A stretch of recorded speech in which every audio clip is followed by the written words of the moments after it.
ভালোবাসতেন এই দুইজনকে নবীজি কোলে নিয়ে ওনাদের থেকে ঘ্রাণ নিতে। আমার নবীজির নাতিকে তো আমরাও আদর করি, কিন্তু নাতিকে কোনো সময় আমার নাতির শরীর থেকে খুশবু আসতেছে, আমার নাতির শরীর থেকে একটু খুশবু নি, এরকম আমরা কেউ বলি? বরং একটু গরম বেশি বললে, ছোট্ট বাচ্চা হলো গামাইলো, গায়ে কি থাকে?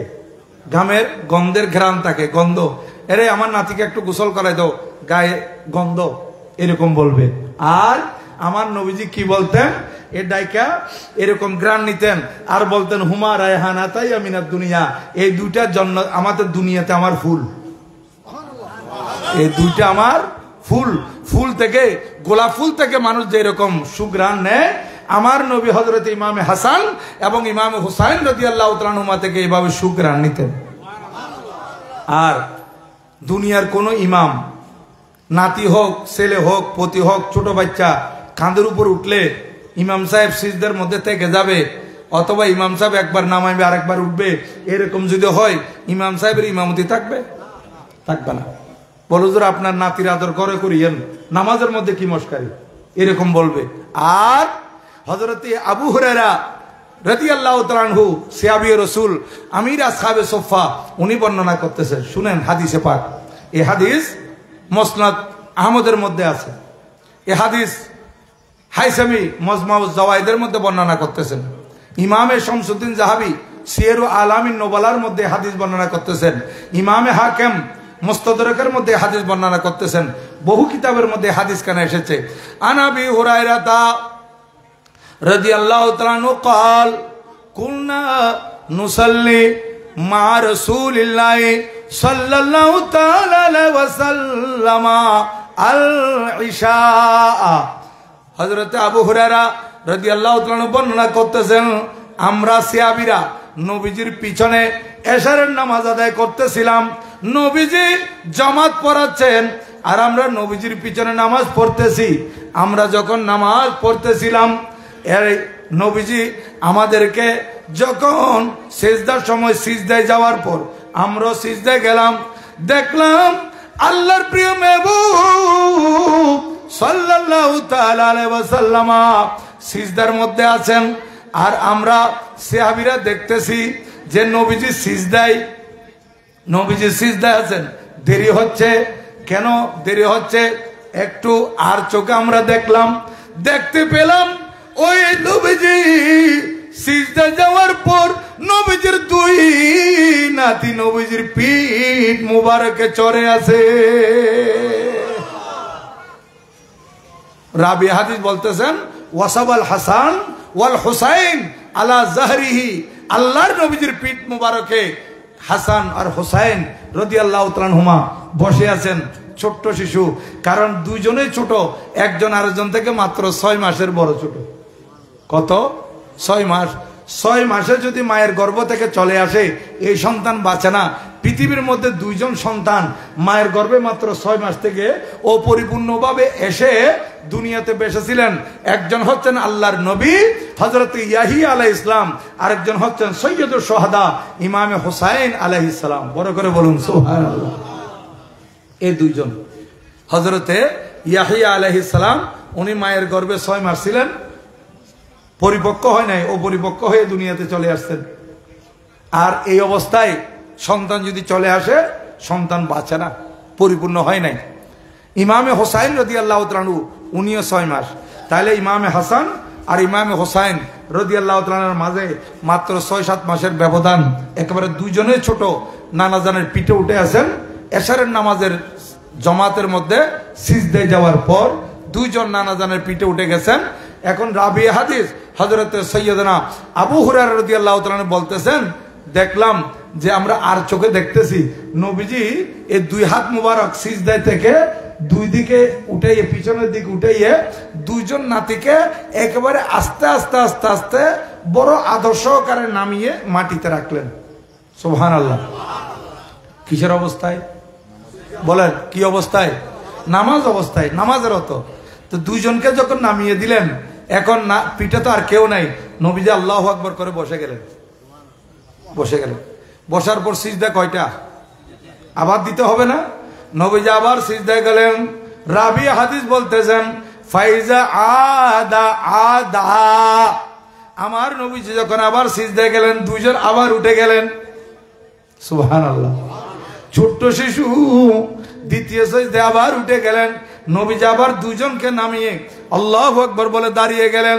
এইভাবে আল্লাহর প্রিয় মাহবুব দানায়ে গুয়ুব মুনাজ্জাহুন আনিল উয়ুব আরওয়াহুনা ফিদাহু সাল্লাল্লাহু তাআলা আলাইহি ওয়াসাল্লাম দ্বিতীয় রাকাতের জন্য আবার যখন সিজদায় গেলেন দুই নাতি আবার পিঠে আবার উঠে গেলেন। নবীজি আস্তে করে দুই হাত দিয়ে দুইজনকে নামিয়ে দিয়ে প্রথম সিজদা থেকে উঠলেন। উঠার পর আবার দ্বিতীয় সিজদায় গেলেন। দুই নাতি আবার দ্বিতীয় সিজদার মধ্যে পিঠে উঠে গেলেন। নবীজি ওনাদেরকে নামিয়ে আবার উঠলেন, আত্তাহিয়াতু বললেন। এরপর আবার দাঁড়িয়ে গেলেন তৃতীয় রাকাতে। তৃতীয় রাকাতের মধ্যে সিজদায় আবার এরকম হলো। চতুর্থ রাকাতে সিজদায় এরকম হলো। হযরত সাইয়্যিদনা আবু হুরায়রা রাদিয়াল্লাহু তাআলা বলতেছেন ফালাম্মা কাদান নবী সাল্লাল্লাহু আলাইহি ওয়াসাল্লাম সালাতাহু, আল্লাহর নবীজি যখন নামাজ শেষ করলেন আকাদাহুমা আলা ফখজাই, আল্লাহর প্যারা মাহবুব সাল্লাল্লাহু আলাইহি ওয়াসাল্লাম এই দুই নাতিকে দুই উরুর উপর রানের উপর বসাইয়ে নিলে। তাহলে দেখেন প্রথম সিজদা থেকে শুরু করে প্রতি রাকাতে দুইটা দুইটা সিজদা, তাহলে 4 রাকাতে কয়টা হলো? 8টা সিজদা। এই 8 সিজদাতেই নবীজি একবার নামাই দেন, ওনারা আবার উঠে যায়। দ্বিতীয় সিজদাতে নামাই দেন, আবার উঠে যায়। তৃতীয় সিজদা থেকে নামাইলে আবার চতুর্থ সিজদা উঠে যায়। এইভাবে 8 সিজদা, 8টা সিজদার মধ্যে এই দুইজন নবীজির পিঠে বারবার উঠেছেন। কিন্তু নবীজি নামাজে সালাম ফিরানোর পর এই কথা বলেন নাই, এই নাতিরা আমি তো নামাজ পড়তেছিলাম তোমরা কেন ডিস্টার্ব করেছো, এই কথা বলেন নাই। বরং নামাজে সালাম ফিরানোর সাথে রাতে আকাদাহুমা আলা ফখজাইহি, নবীজি এই দুইজনকে উরু মুবারকের উপর রান মুবারকের বসায় নিলেন। ফাকুমতু ইলাইহি ক্বালা ফাকুমতু ইলাইহি, হযরতে রাবি হাদিস আবু হুরায়রা রাদিয়াল্লাহু তাআলা বলতেছেন আমি নবীজির দিকে অগ্রসর হলাম। ফাকুলতু আরুদ্দুহুমা, হুজুর আপনি তো এখন কিছু তাকরীর করবেন, আপনার দুই নাতিকে আমাকে দেন, আমি ঘর পর্যন্ত পৌঁছায় দিয়ে আসি। এই কথা বলার সাথে রাতে হযরত সাইয়্যিদনা আবু হুরায়রা রাদিয়াল্লাহু তাআলা বলতেছেন আমি কেন এই কথা বলেছিলাম, যেহেতু বাইরে অন্ধকার ছিল, এই দুজন আম্মাজানের ঘর পর্যন্ত যেতে পারবে না, অন্ধকারের ভিতর কিভাবে যাবে, এই কারণেই আমি অগ্রসর হয়েছিলাম দুইজনকে উঠে দেওয়ার জন্য, ঘর পর্যন্ত পৌঁছে দেওয়ার জন্য। বারেকাতান, কথা খুব খেয়াল করবেন, বারেকাতান এটা হাদিসে পাক। হযরতে আবু হুরায়রা রাদিয়াল্লাহু তাআলা বললেন এমত অবস্থায় আকাশ একেবারে ফর্সা ছিল, যদিও অন্ধকার রাত কিন্তু আকাশ ফর্সা। কিন্তু এই ফর্সা আকাশের মধ্যে হঠাৎ করে বিজলি চমকে উঠল। আচ্ছা আমাকে বলেন, আমরা এখানে যখন রাস্তাঘাটে হাঁটি বর্ষাকালে রাস্তা দেখা যায় না, আফসা আফসা দেখা যায়, একটু একটু দেখা যায়, কিন্তু হঠাৎ করে যখন বিজলি চমকে উঠে পুরো রাস্তা পরিষ্কার হয়ে যায় না, একেবারে পরিষ্কার দেখা যায় না? দেখা যায়। কিন্তু বিজলি এটাকে থেমে থাকে নাকি আবার চলে যায়? সাথে সাথে চলে যায়। তা আগে যে আফসা আফসা দেখছিলাম, এখন বিজলি চমকে যখন বিজলি আবার চলে গেল, অন্ধকার হয়ে গেল, তখন আগে যা দেখছি সেটাও দেখা যাচ্ছে না। এরকম না? আগে যতটুকু দেখছিলাম এখন একেবারেও দেখা যাচ্ছে না। তাইলে বিজলির চমকটা বেশিক্ষণ থাকে না সাথে সাথে চলে যায়? সাথে সাথে। কিন্তু এই আল্লাহ আসমান জমিন সৃষ্টি করার পর থেকে আমার মনে এই ঘটনা এই একবারই হয়েছিল, এই একবার। এটা আমার নবীর মুজিজা, এই হাসানাইনে করিমাইনের কারামত। কি? হযরত আবু হুরায়রা রাদিয়াল্লাহু তাআলা বলতেছেন আমি যখন বললাম হুজুর আমি তাদেরকে দিয়ে আসবো, নবীজি কিছু বলতে না বলতে দেখলাম বিজলি চমকে উঠলো। যখন বিজলি চমকে উঠলো আমি দেখলাম ওই বিজলির আলোটা টর্চ লাইটের মতো দাঁড়িয়ে আছে, আর যাচ্ছে না, আর যাচ্ছে না। বিজলির আলো চমক যখন সারা পৃথিবীকে আলোকিত করে দিয়েছে, পুরো এরিয়াকে ফর্সা করে দিয়েছে, আমার নবীজি দুই নাতিকে বললেন আল হেকা, তোমরা দুইজন যাও বে উম্মিকুমা, মার কাছে, তোমরা দুইজন মার কাছে চলে যাও, যাও নাতিরা আম্মাজানের কাছে চলে যাও। হযরত আবু হুরায়রা রাদিয়াল্লাহু তাআলা বলেন, আমাকে আর যেতে হয় নাই। নবীজি যখন বললেন নাতিরা রে আপনারা আম্মাজানের কাছে চলে যান, এই কথা বলতে এই দুই নাতি যাচ্ছেন আম্মাজানের কাছে। আম্মাজানের দিকে যেতে যেতে আমি দেখলাম ওই বিজলির আলো, যে বিজলির চমক ওইটা আর যাচ্ছে না।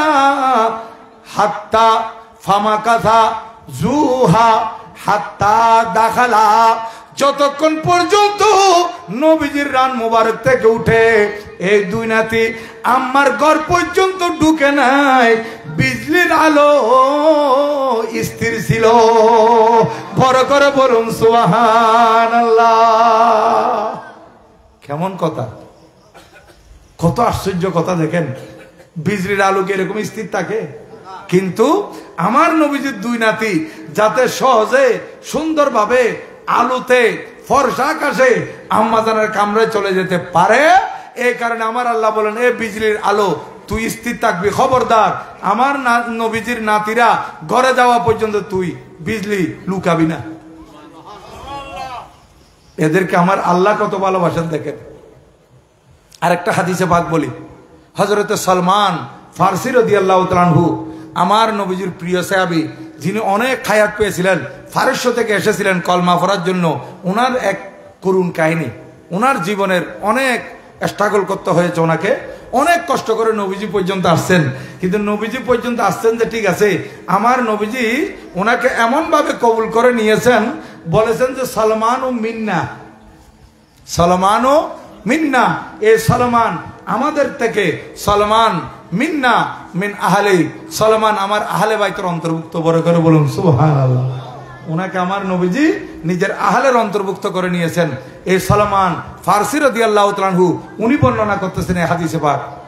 উনি বলেন ফজরের নামাজের পর আমরা নবীজির সাথে বসা ছিলাম কয়েকজন, এমত অবস্থায় আমাদের কাছে জাত উম্মে আইমান, নবীজির খাদেমা, আমার নবীজির ঘরের খেদমতগার হযরত উম্মে আইমান রাদিয়াল্লাহু তাআলা আনহা, উনি আসলেন। আয়েশা বলেন ইয়া রাসূলুল্লাহ দাল্লাল হাসান ওয়াল হুসাইন, হুজুর সকাল থেকে হাসানাইনে করিমাইন, এই দুইজনকে একসাথে বলা হয় হাসানাইনে করিমাইন, দুইজনকে একসাথে বলা হয় হাসানাইনে করিমাইন, এই দুইজনকে পাওয়া যাচ্ছে না। এই কথা শোনা মাত্র নবীজি আর দের করেন নাই, সাহাবা একরামকে বলতেছেন ও আমার সাহাবীরা কুমু ওয়াতলুবুহুমা, তোমরা তাড়াতাড়ি উঠো, আমার দুই নাতিকে তালাশ করো, এক একজন এক এক দিকে চলে যাও। এই কথা শোনা মাত্র নবীজির সাহাবা একরাম যারা নবীজির দরবারে বসেছিলেন, ওনারা একজন এক এক দিকে যাচ্ছেন। কিন্তু মুসলমান হযরত সৈয়দনা সালমান ফারসি রাদিয়াল্লাহু তাআলা বলেন আমি অন্য কোথাও যাই নাই, আমি নবীজির সাথে ছিলাম। নবীজি যে দিকে যাচ্ছেন আমিও এদিকে, খেয়াল করেন, নবীজি যে দিকে যাচ্ছেন আমিও সেই দিকে যাচ্ছি। যেতে যেতে যেতে যেতে আমি দেখলাম সাহাবায়ে কিরামের মধ্যে এক একজন এক এক দিকে চলে গেলেন, আর আমি দেখলাম আমার নবীজি একটা পাহাড়ের দিকে যাচ্ছে। কোথায় যাচ্ছেন? পাহাড়ের দিকে। নবীজি পাহাড়ের পানে যাচ্ছেন, পাহাড়ের দিকে যাচ্ছেন।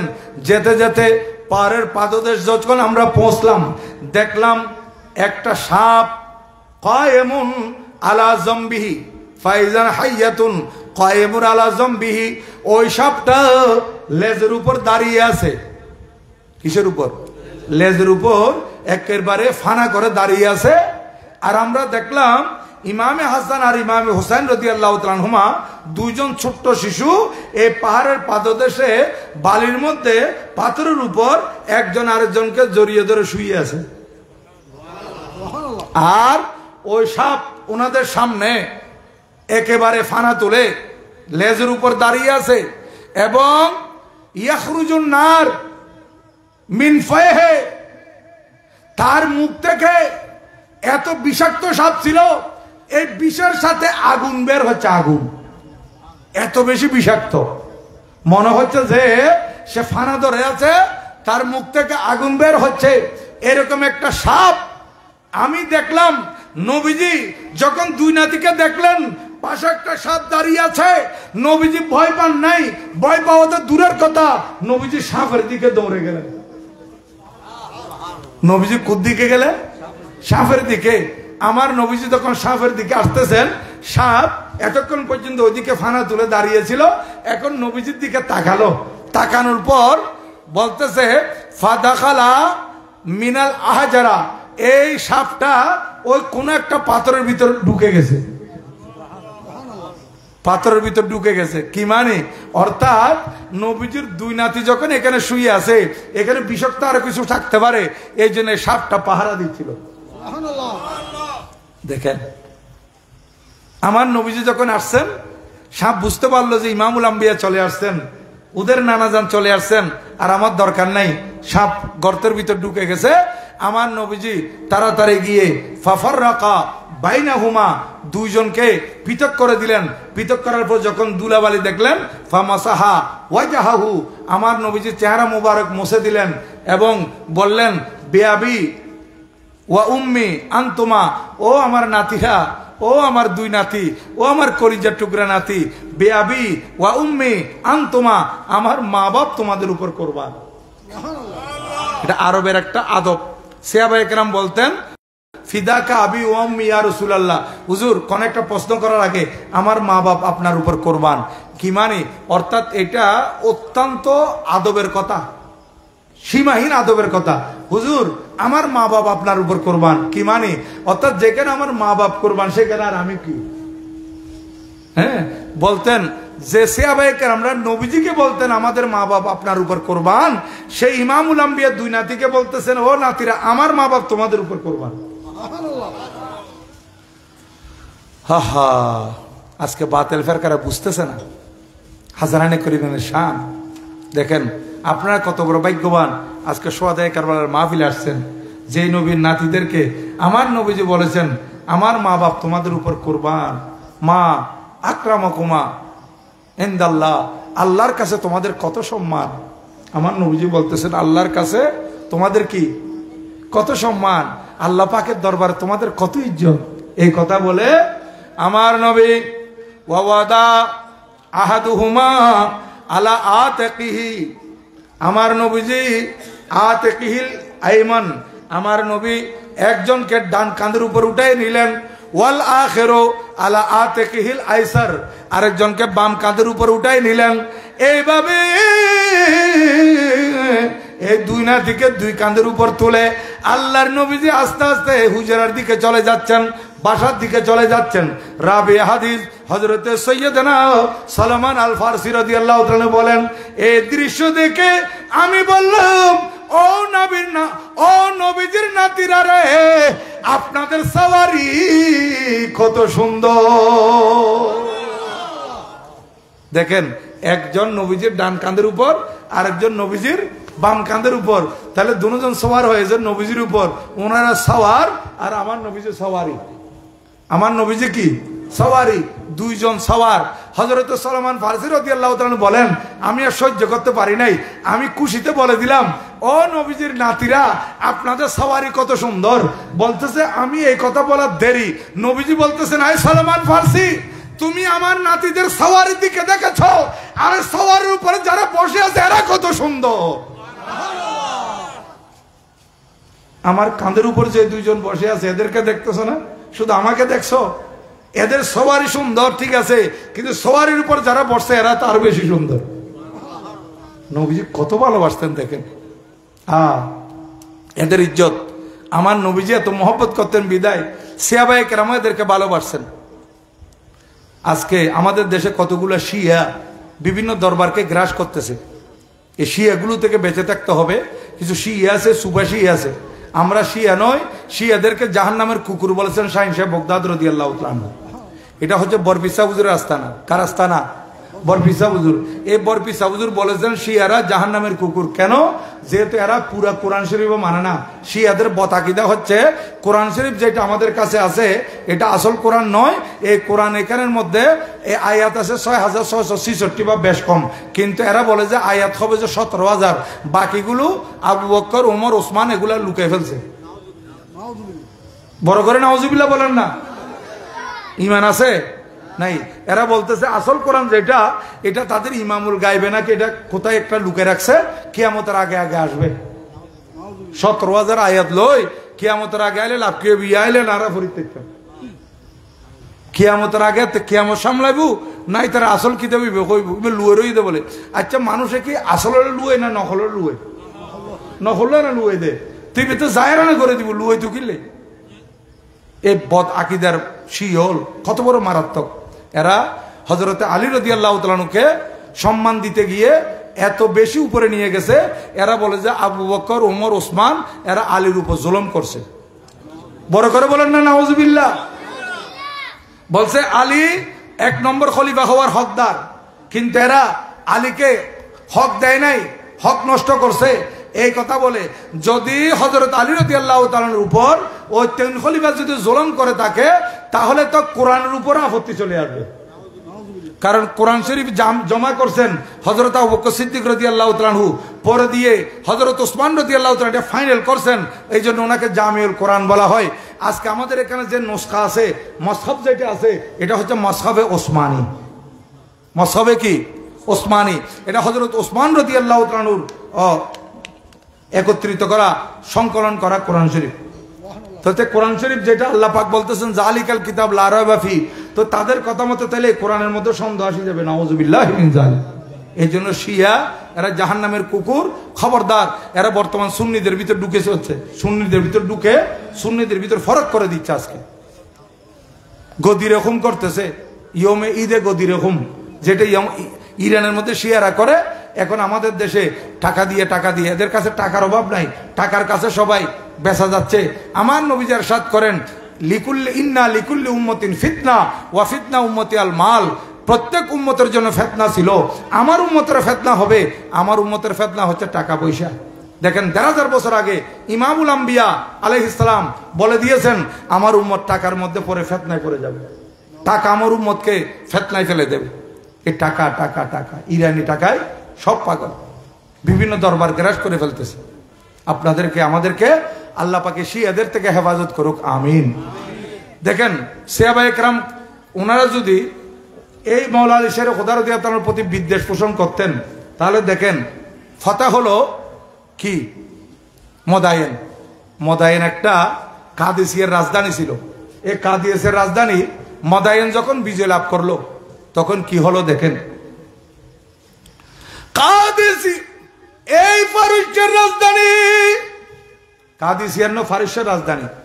মদায়েন যখন বিজয় লাভ করলো, সে মদায়েনের অনেক গনিমতের মাল হযরত সাইয়্যিদানা উমর ইবনুল খাত্তাব রাদিয়াল্লাহু তাআলা আনহুর খেলাফত আমলে ওনার কাছে আসলো মদিনা শরীফ। এই গনিমতের মাল এগুলা মুসলমানের হক। কথা খুব বুঝে নেবেন, আমি আর দেরি করব না। মদায়েন হচ্ছে এটা ফারসের রাজধানী ছিল। এটা যখন বিজয় লাভ করলো অনেক সম্পদ আসলো মদিনা শরীফে। হযরত উমর ইবনুল খাত্তাব রাদিয়াল্লাহু তাআলা আনহুর দরবারে হযরত সাইয়্যিদানা উমর ইবনুল খাত্তাব রাদিয়াল্লাহু তাআলা বললেন, ও আমার সাহাবীরা, তোমরা এলান করে দাও আগামী এত তারিখ এই মদায়েন থেকে যে সম্পদগুলো এসেছে এগুলো আমরা বন্টন করব। এগুলো কি করব? আমরা বন্টন করব। নির্দিষ্ট একটা তারিখে এগুলো বন্টন করবে। সুম্মা ইজতামা আসহাবু রাসূলিল্লাহ সাল্লাল্লাহু আলাইহি ওয়াসাল্লাম। এই হাদিস কানা বিশ্ববিখ্যাত হাদিসের ইমাম হযরতে ইমাম মুহিবুত তবরি রাদিয়াল্লাহু তাআলা আনহু, যার ইন্তেকাল হচ্ছে 694 হিজরি। 694 হিজরি, আজ থেকে প্রায় 750 বছর আগের মুহাদ্দিস। উনি ওনার লিখিত কিতাব আর রিয়াদুন নাদারা ফি মানাকিবিল আশরা, এই কিতাবের মধ্যে হাদিস কানা এনেছেন হযরত আব্দুল্লাহ ইবনে আব্বাস রাদিয়াল্লাহু তাআলা আনহুমা থেকে এই হাদিস কানা বর্ণিত। এই কথা বলি না, কথা শেষ। হযরত সাইয়্যিদানা আব্দুল্লাহ ইবনে আব্বাস রাদিয়াল্লাহু তাআলা বর্ণনা করতেছেন, সাহাবায়ে কেরাম একত্রিত হলেন মদিনা শরীফের মসজিদ নবী শরীফের মধ্যে গনিমতের মাল বন্টন করা হবে। এখন সবাই যখন একত্রিত হলো, গনিমতের মাল বন্টন করার জন্য কয়েকজনকে দায়িত্ব দেওয়া হলো। ফারুক আজম রাদিয়াল্লাহু তাআলা মসনদে বসলেন। বসার পর দেখা গেল ফাআউয়ালু মান বাদারা ইলাইহি আল হাসান ইবনে আলী রাদিয়াল্লাহু তাআলা আনহুমা ফাকালা ইয়া আমিরাল মুমিনিন আতনি হাক্কি মিম্মা আফা আল্লাহু আলাল মুসলিমিন। গনিমতের মাল নেওয়ার জন্য সর্বপ্রথম যিনি এসেছেন উনি হচ্ছেন হযরত সাইয়্যিদানা ইমামে হাসান রাদিয়াল্লাহু আনহু। বলেন সুবহানাল্লাহ। আমার নবীজির কলিজার টুকরা বড় নাতি হযরত ইমামে হাসান রাদিয়াল্লাহু তাআলা আসলেন।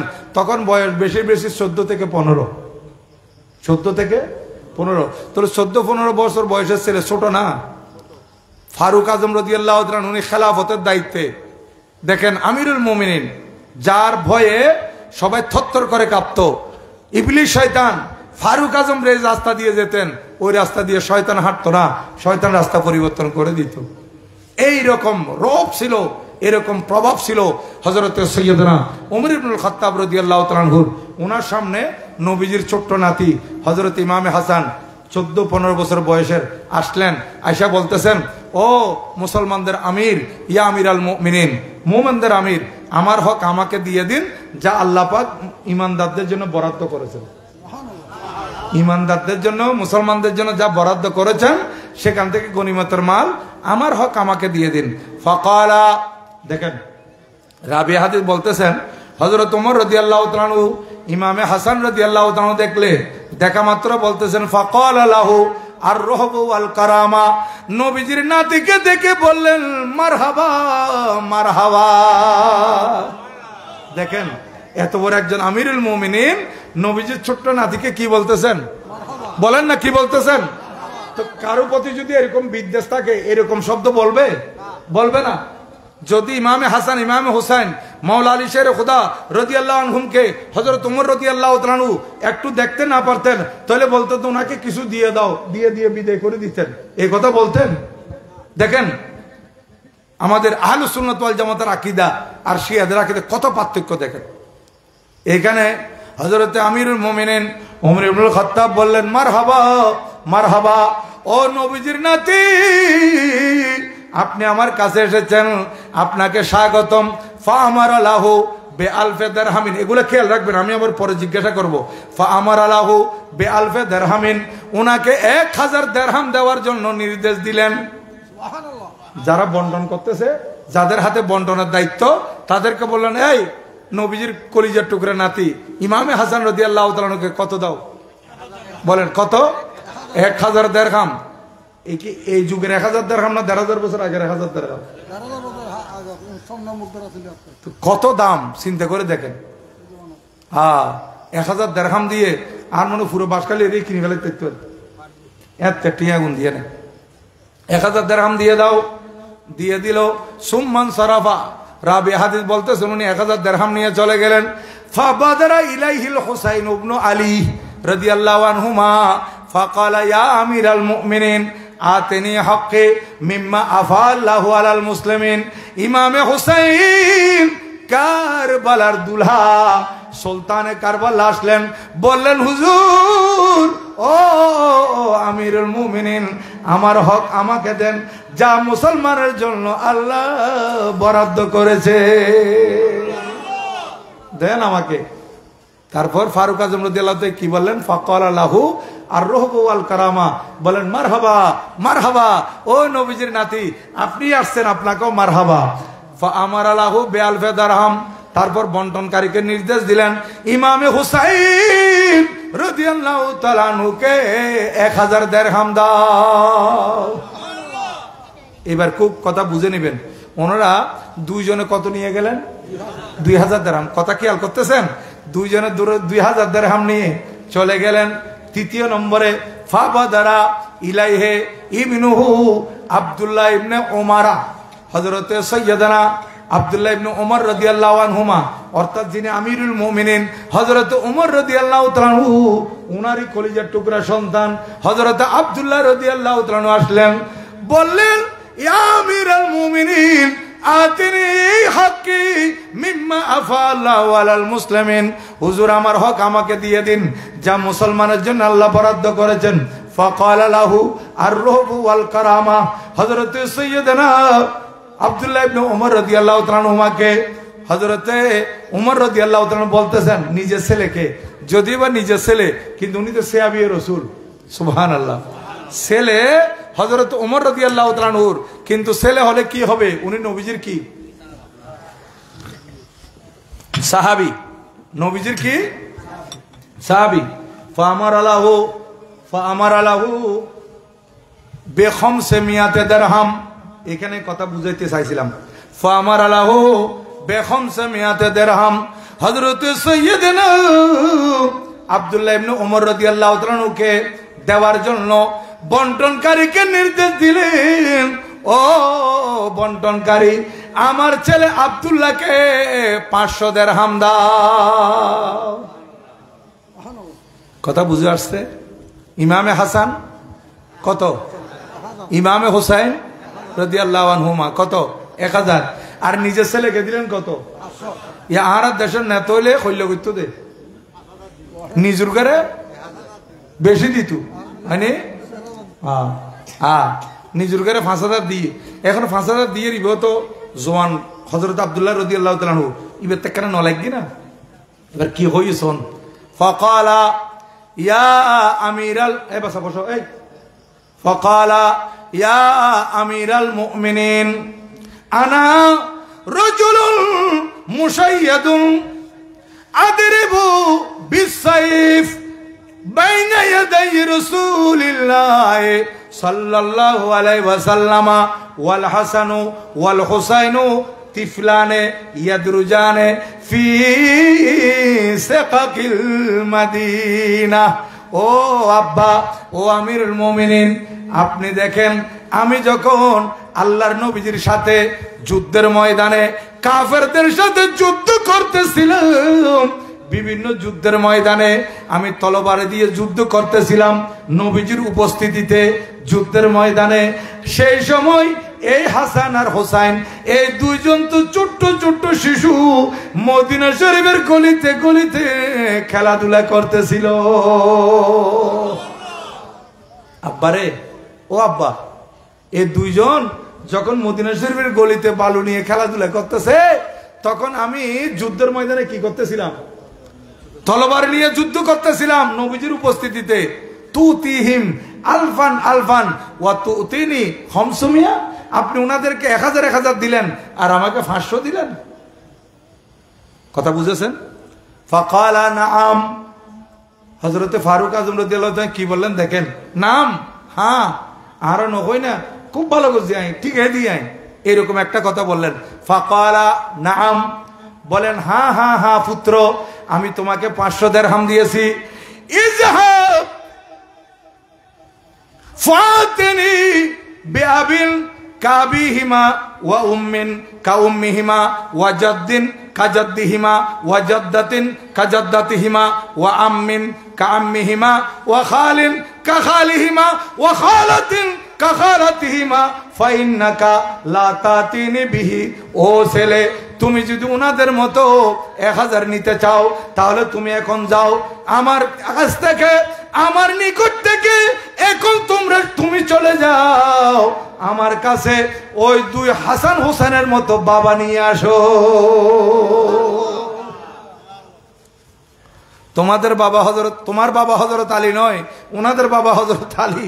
তোমার মা হযরতে ফাতেমা নয়, উনাদের মা ফাতেমা। তোমার দাদা, তোমার নানা আল্লাহর রাসূল নন, উনাদের নানা আল্লাহর প্যার রাসূল। তোমার নানি হযরতে খদিজাতুল কুবরা নয়, উনাদের নানি হযরতে খদিজাতুল কুবরা। এভাবে বলতেছিলেন, যাও ওনাদের বাবার মতো বাবা নিয়ে আসো, ওনাদের মার মতো মা নিয়ে আসো, ওনাদের নানার মতো নানা নিয়ে আসো, ওনার নানির মতো নানি নিয়ে আসো, ওনাদের চাচার মতো চাচা নিয়ে আসো, ওনাদের মামার মতো মামা নিয়ে আসো, ওনাদের খালার মতো খালা নিয়ে আসো। আমি জানি ফাইন্নাকা লা তাতিনি বিহি, তুমি আমার কাছে কখনো আনতে পারবে না। যাও, তুমি তখন বড় ছিলা, ওনারা ছোট ছিল। আমি বড় আর ছোট খেয়াল করে দিই নাই, আমি ওনাদের নিসবতের দিকে খেয়াল করছি, ওনাদের সম্পর্কের দিকে খেয়াল করছি। ওনাদের সম্পর্ক আল্লাহর প্যারা রসুলের সাথে, আর তোমার সম্পর্ক আমার সাথে।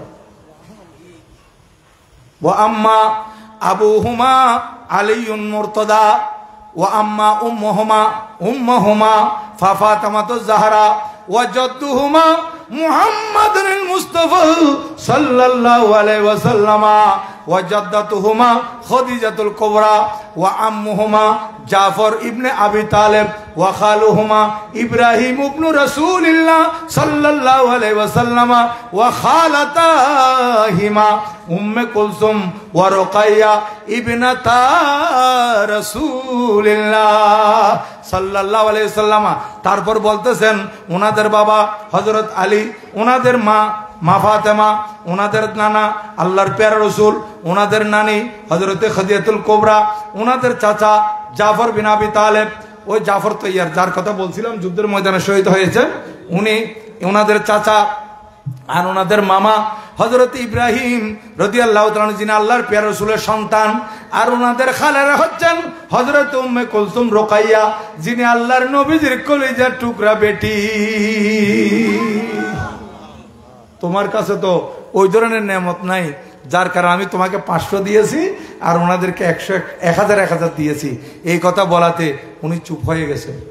এবার দেখেন হাসানাইনে কারিমাইন ইমামে হাসান ইমামে হুসাইন রাদিয়াল্লাহু তাআলা আনহুমাকে হযরত ওমর রাদিয়াল্লাহু তাআলা কত ভালোবাসতেন, কত মহব্বত করেছেন, ওনাদের সম্পর্ককে কত দাম দিয়েছেন। যাই হোক, তো বলতেছিলাম এই ইমামে হাসান এই ইমামে হুসাইন ওনারা বড় হয়ে একজনকে 20 পানে শহীদ করা হয়েছে, আরেকজনকে যুদ্ধের ময়দানে শহীদ করা হয়েছে। আপনারা জানেন আজ আমার নবীজি ইরশাদ করেছেন হুসাইন মিন্নি ওয়া আনা মিন হুসাইন। এ জগৎবাসী তোমরা জেনে রাখো, হুসাইন আমার থেকে, আমি হুসাইন থেকে, হুসাইন আমার থেকে, আমি হুসাইন থেকে, হুসাইন আমার থেকে, আমি হুসাইন থেকে। জেনে রাখো। আজকের মাহফিলের শ্রোতা মণ্ডলী, সম্মানিত উপস্থিতি, আমি আপনাদের কাছে জানতে চাই, নাতি নানা থেকে ঠিক আছে, কিন্তু নানা তো নাতি থেকে হতে পারে না, পারে? বলেন না আমাকে।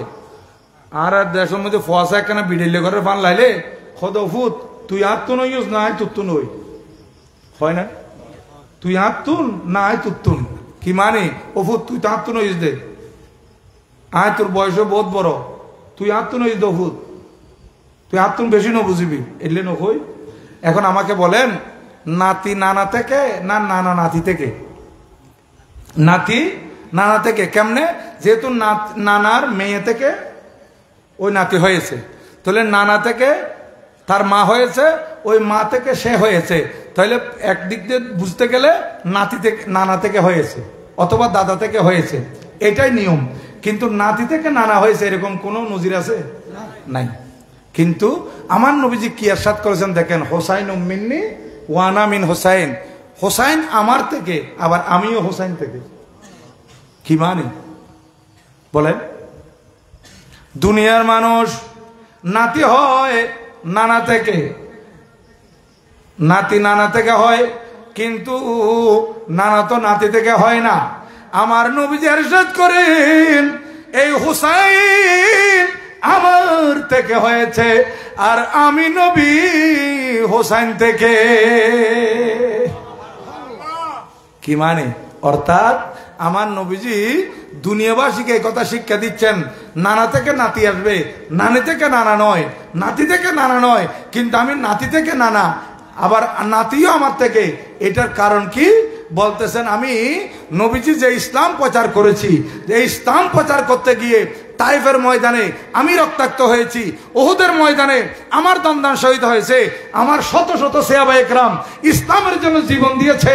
এই রক্তমাখা ইসলাম আমি যখন প্রচার করেছিলাম এই ইসলামকে, আমি প্রচার করার পর আমার ইন্তেকালের পর সাহাবায়ে কেরাম খোলাফায়ে রাশিদিন এটাকে রক্ষা করেছিলেন, এটার হাল ধরেছিলেন, এটাকে সঠিক পথে পরিচালিত করেছেন, আমার পথে পরিচালিত করেছেন, সিরাতুল মুস্তাকিমে পরিচালিত করেছেন।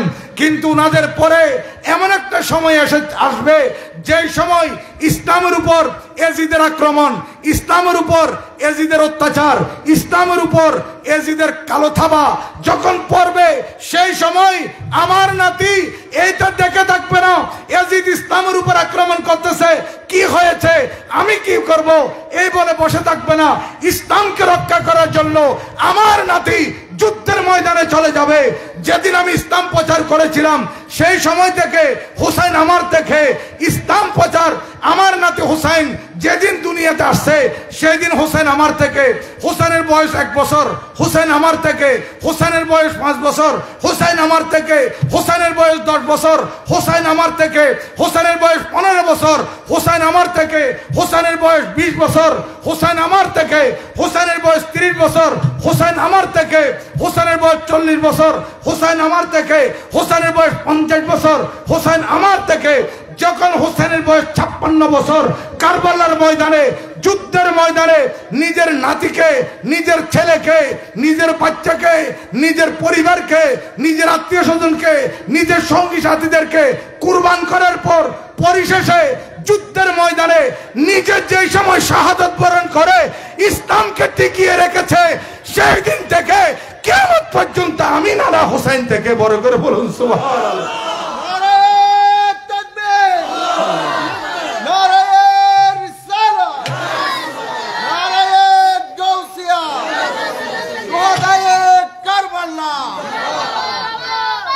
কারবালার ময়দানে যাওয়ার আগ পর্যন্ত হোসেন আমার থেকে ছিল, কিন্তু যেদিন কারবালার ময়দানে আমার নাতি হোসেন আমিন আলাইহিস দিনকে রক্ষা করার জন্য, ইসলামকে রক্ষা করার জন্য নিজের বুকের তাজা রক্ত দিয়ে শাহাদাত বরণ করেছে, সেই থেকে কিয়ামত পর্যন্ত আমি হোসেন থেকে। এই জন্য বলেছেন হোসাইন মিন্নি ওয়া আনা মিন হোসাইন, হোসেন আমার থেকে, আমি হোসেন থেকে। কারবালার ঘটনা ধারাবাহিক বলতে গেলে কলিজা ফেটে যায়, রু বের হয়ে যেতে চায়। এরকম আক্রমণ, এরকম অত্যাচার, এরকম নির্যাতন কেমনে করতে পারলো এই সালেমরা?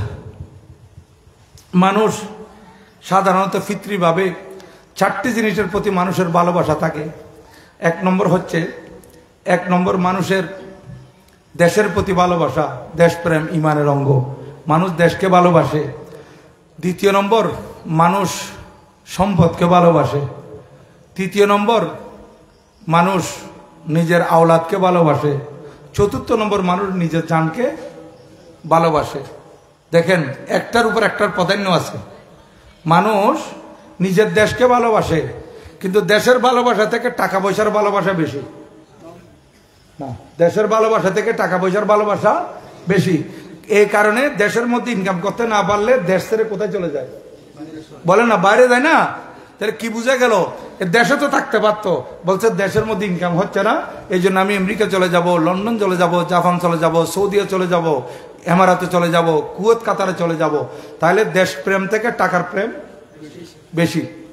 লক্ষ লক্ষ টাকা কামাই করে ঘরে আসছে, আয়সা দেখতেছে ছেলে অসুস্থ, ডাক্তার বলতেছে একে ইন্ডিয়া নিয়ে যেতে হবে, একে মাদ্রাজ নিয়ে যেতে হবে, অথবা একে সিঙ্গাপুর নিয়ে যেতে হবে।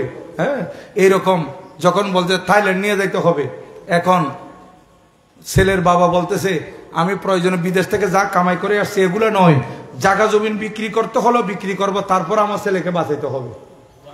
তাহলে সম্পদ থেকে ছেলের মায়া বেশি। আচ্ছা, এবার বলেন 91 তুয়ান হয়েছিল না আপনাদের এখানে? 91 তুয়ানের মধ্যে মুরব্বীরা আছে আর কি, ছোট বাচ্চারা তো বুঝবে না। 91 তুয়ানের সময় এদিকে যখন পানি উঠছে, হঠাৎ করে পানি, আগে তো উঠানে কোনো সময় মানুষ এত গুরুত্ব দেয় নাই, হঠাৎ করে যখন পানি 10 হাত 12 হাত উপরে চলে আসছে, বা 5 হাত 6 হাত, আমরা তো 3.5 হাত, এর উপরে 4 হাত হলে আমাদের উপরে চলে আসছে না পানি, 4 হাত 5 হাত 6 হাত পানি যখন আসছে, এ ছেলে 2টা আছে, 1 হাত 2 হাতে 2টা নিয়া যখন হাঁটতেছে হাঁটতেছে, এখন দেখতেছে পানি মাথার উপর চলে আসছে, তখন এখন তাকে সাঁতরাইতে হবে, এখন না সাঁতরাইলে সে মরে যাবে, তখন ডাইন হাতে ছেলেটা ছেড়ে দিয়েছে। এক হাতে সাঁতরাইতে পারতেছে না, বাম হাতের তো ছেড়ে দিয়েছে। আল্লাহ তোমার উপর ছেড়ে দিলাম, আমার বাচ্চাদেরকে তুমি রক্ষা করি, এখন আমাকে তো বাঁচতে হচ্ছে। তাহলে নিজের ছেলে থেকে নিজের মহব্বত, নিজের জানের মহব্বত বেশি।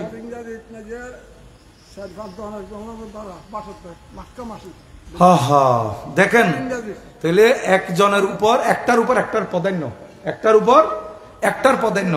নিজের নিজের দেশ থেকে টাকা পয়সার ভালোবাসা বেশি, টাকা পয়সা থেকে আওলাদের ভালোবাসা বেশি, আওলাদের ভালোবাসা থেকে নিজের জানের ভালোবাসা বেশি। কিন্তু ময়দানে কারবালার দিকে দেখেন, আমার ইমামে আলী মাকাম হযরত ইমামে হুসাইন আলা জদ্দি আলাইহিস সালাম নিজের দেশ ত্যাগ করেছেন, মদিনা শরীফ ছেড়ে চলে আসছেন। মদিনা শরীফ ভালোবাসা ত্যাগ করেছেন, সেখানে টাকা পয়সা দিত, হাদিয়ে তোফা আসতো, সেগুলা ত্যাগ করেছেন। এরপরে দেখা যাচ্ছে নিজের ময়দানে কারবালা এসে নিজের আওলাদকে কোরবান করতে হচ্ছে, নিজের আওলাদকে কোরবান করেছেন। পরিশেষে দেখতেছেন নিজের জীবনও দিতে হচ্ছে, নিজের জীবন কোরবান করে দিয়ে বলতেছেন আমি জীবনও দিয়ে দিলাম, কিন্তু আমার নানা জানের ঈমান রক্ষা করতে হবে, আমার নানা জানের ইসলামকে বাঁচাতে হবে, ইসলামকে টিকিয়ে রাখতে হবে। যাই হোক, আমি আর কথা বাড়াচ্ছি না।